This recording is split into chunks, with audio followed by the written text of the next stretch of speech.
3 देशों की यात्रा के बाद आज सुबह दिल्ली लौट आए हैं। पालम एयरपोर्ट पर पार्टी अध्यक्ष जेपी नड्डा ने उनका जोरदार स्वागत किया। इसके बाद पीएम ने लोगों को संबोधित करते हुए कहा कि मैं दुनिया में जाकर आपके पराक्रम के गीत गाता हूं। पीएम मोदी 19 मई से 3 देश जापान, पापुआ न्यू गिनी और ऑस्ट्रेलिया की विजिट पर थे। इस मौके पर प्रधानमंत्री मोदी ने कहा कि लोकतंत्र की आत्मा क्या होती है, इससे पता चलता है। ऑस्ट्रेलिया में भारतीय समुदाय के बीच जो समारोह हुआ, उस कार्यक्रम में ऑस्ट्रेलिया के पीएम, पूर्व पीएम और पूरा विपक्ष शामिल हुआ था। यह वहां का लोकतंत्र है। उन्होंने कहा है कि ऑस्ट्रेलिया इवेंट में सत्ता और पक्ष दोनों ने भारत के प्रतिनिधि का सम्मान किया। ये यश भारत के पुरुषार्थ का है, 140 करोड़ भारतीयों के जज्बे का है। आपको बता दें कि कांग्रेस समेत 19 दलों ने देश की नई पार्लियामेंट बिल्डिंग के उद्घाटन के बॉयकॉट का ऐलान किया था और इन पार्टियों ने कहा कि जब लोकतंत्र आत्मा ही निकल गई है तो नई इमारत की कोई कीमत नजर नहीं आती। और ऐसे में देखिए, जैसे ही प्रधानमंत्री नरेंद्र मोदी अब वापस से भारत की धरती पर लौट आए हैं तो पार्टी कार्यकर्ताओं में, आम जनता में उत्साह देखने को मिला।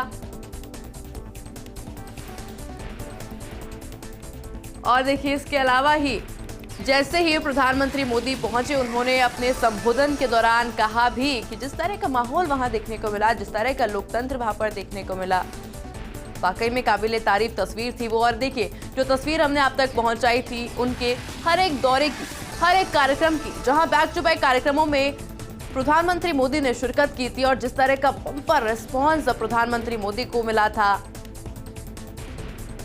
हैरिस पार्क को जहां मिनी इंडिया, लिटिल इंडिया का दर्जा दिया गया, यानी कि भारत के बाहर भी एक छोटा भारत। इसके अलावा जब भी जहां जहां संबोधन प्रधानमंत्री मोदी का देखने को मिला, वहां पर लोगों की जिस तरह की भीड़ देखने को मिली थी, जिस तरह का रिस्पॉन्स वहां पर जनता में देखने को मिला था, वो तस्वीरें भी आप तक पहुंचाई थी। यानी कि समझा जा सकता है कि न सिर्फ भारत में बल्कि देशों में, दूसरे देशों के अंदर भी प्रधानमंत्री नरेंद्र मोदी की लोकप्रियता इस तस्वीर से नजर आई थी।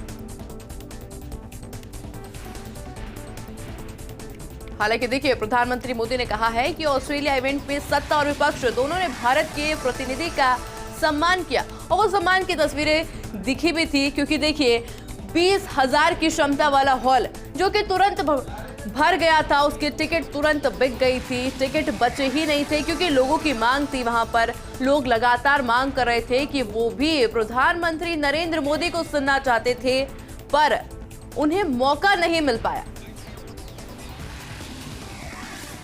हिंदुस्तान का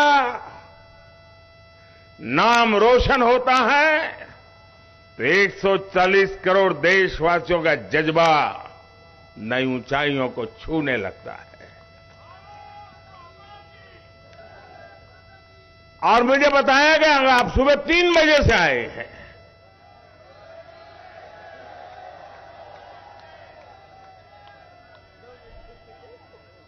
भारत की दुनिया में सही पहचान बने, भारत का दुनिया में जय जयकार हो, कोई हिंदुस्तानी इतना खुशियों से भर जाता है कि रात को 3 बजे यहां आकर के पहुंच जाता है।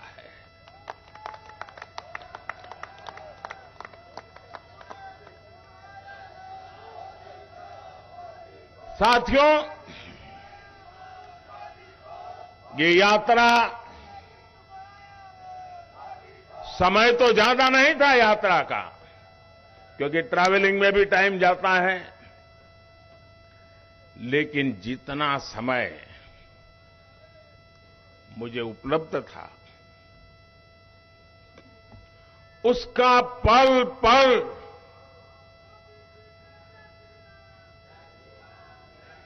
मैंने देश की बात करने में, देश की भलाई के लिए निर्णय करने में अपना समय पूरी तरह से उपयोग किया मैंने।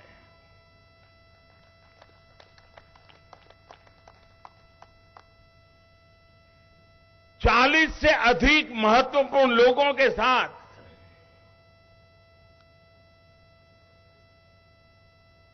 मिलने का अवसर मिला।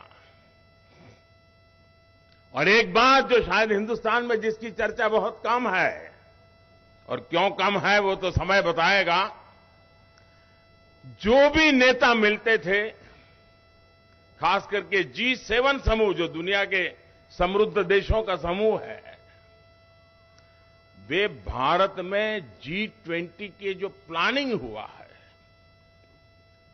और उनके देश के लोग उन मीटिंगों में यहां आए हैं, वापस जाकर के उन्होंने वहां रिपोर्टिंग